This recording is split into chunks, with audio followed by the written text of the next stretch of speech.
ঠিক আছে, তাহলে শোনো। এক জঙ্গলে একটা বাঘ ছিল, যার নাম ছিল বাবলু, আর এক ছোট্ট বাদুড়, যার নাম ছিল শন্টি। বাবলু খুব শক্তিশালী ছিল, আর মন্টি ছিল খুব উড়তে পারত। ওরা দুজন খুব ভালো বন্ধু ছিল।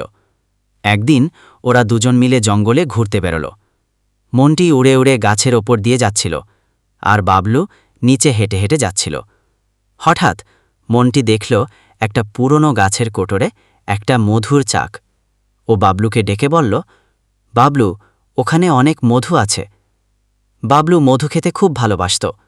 ওরা দুজন মিলে একটা বুদ্ধি বের করল। মন্টি একটু একটু করে মধু এনে বাবলুকে দিতে লাগল। ওরা দুজন মিলে অনেক মজা করে মধু খেল। এরপর ওরা দুজন মিলে জঙ্গলের আরও ভেতরে গেল, নতুন নতুন জিনিস খুঁজতে। ওরা একসাথে অনেক নতুন নতুন জায়গা ঘুরল, অনেক নতুন নতুন প্রাণী দেখল, আর অনেক মজা করল। এভাবে